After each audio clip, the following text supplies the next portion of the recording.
Assalamu alaikum everyone. My name is Rehan and I am a student of Rehan High School Islamabad Foundation level student. So today my topic is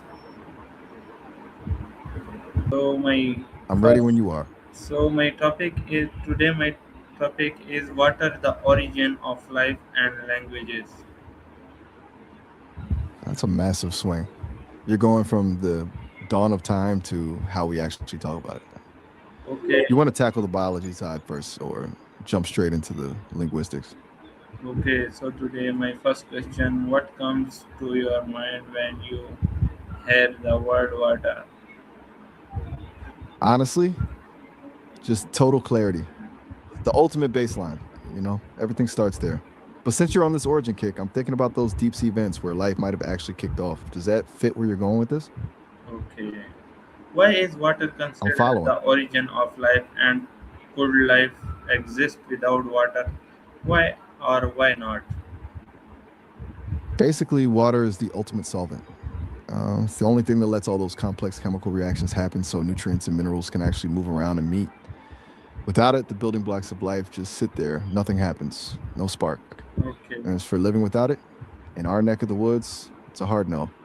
So But when you next look at question. sci fi or theoretical biology, people wonder if something like liquid methane could work on a freezing world. It's a wild thought, but for anything we recognize as life, water is the non negotiable. Do you think there's something else out there that could do the job?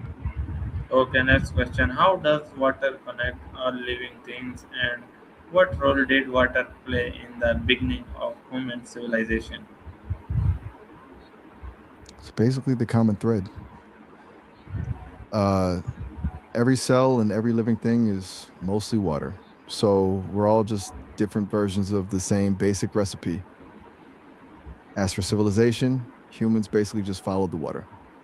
That's why the Okay. first big societies popped up in places like the Nile or the Indus Valley. You can't build a city if you can't drink or grow food. Okay. Water was the original Uh, engine for everything Next from trade to question. power. Why have most ancient civilization development near river and how does water influence human cultures? You got the big ones, the Nile in Egypt, the Tigris and Euphrates in Mesopotamia, the Indus in India, and the Yellow River in China. Water basically dictates the vibe of a culture. If you live by a river, your whole life is about rhythms, flooding, fishing, farming. It turns water into something sacred, which is why Okay. so many ancient religions have these deep spiritual connections to it. It's the difference between a culture that's nomadic and one that settles down to build something permanent. Okay. You So ever wonder why we still associate please water with purity and rebirth today? please short answer, okay? Got you. I'll keep it snappy. Okay. What's next? Next question. What emotion does water symbolize? Usually peace and calm. But it can also be about raw power or sadness, depending on if it's a lake or a storm. Okay. So next Ready for question. the next one? Why do different cultures treat water as sacred and how does water communicate without words? Mostly because it's the literal difference between life and death. As for the communication part, it's all about the vibe. The sound of a stream is peace, while a crashing wave is a warning. Okay. It speaks through feeling and instinct. What lesson can we learn from the flow of water and why is water often associated with peace?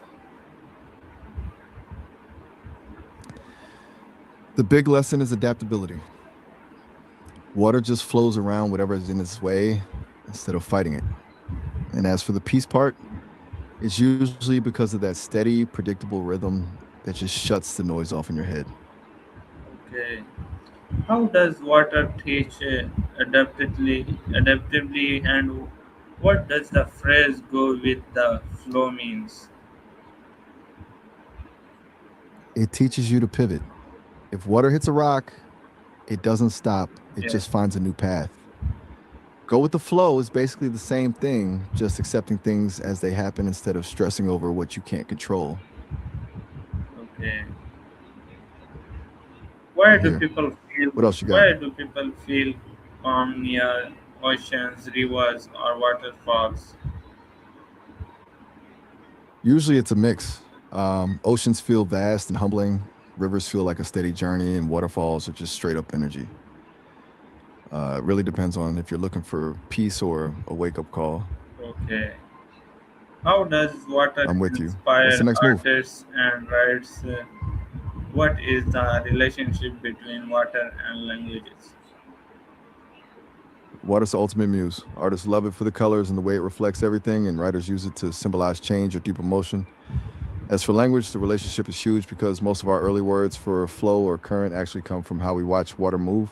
It's like we use the river as a blueprint for how to describe life itself, Okay. right? So It's kind of next wild how much question. of How did early humans use water to communicate and connect? Can body languages be compared to the flow of water? early humans used water as a meeting point. Rivers were the original social hubs and trade highways. And yeah, body language is a lot like water. It's fluid and shifts based on the energy in the room. If the vibe changes, the movement follows. Very cool way to look at it.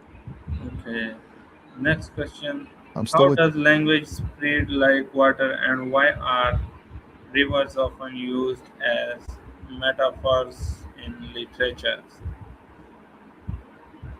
Language spreads through trade my migration, just like water following the path of least resistance to fill every gap. Rivers are huge in literature because they're the perfect metaphor for time and fate. Once you're in the current, you're moving towards something and you can't really go Okay. back. How does water shape landscape over time and why is water stronger than it appears? It's all about persistence. Water doesn't force its way through a mountain in one go, it just never stops. Over thousands of years, that steady pressure carves out canyons and reshapes entire continents. It's the definition of slow and steady winning the race. Okay.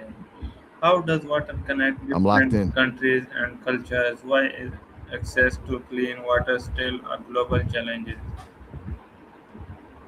Oceans and rivers are the original connectors, acting like highways for trade and ideas long before we had planes or the internet.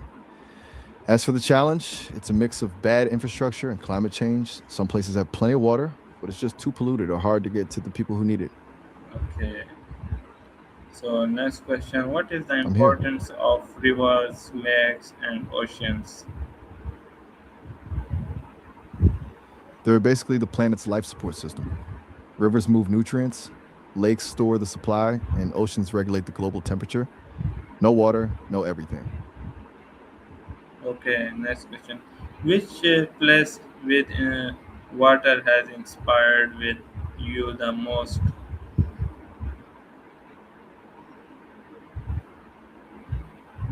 Oh, Since I don't have a physical home, I've always been drawn to the idea of the deep ocean.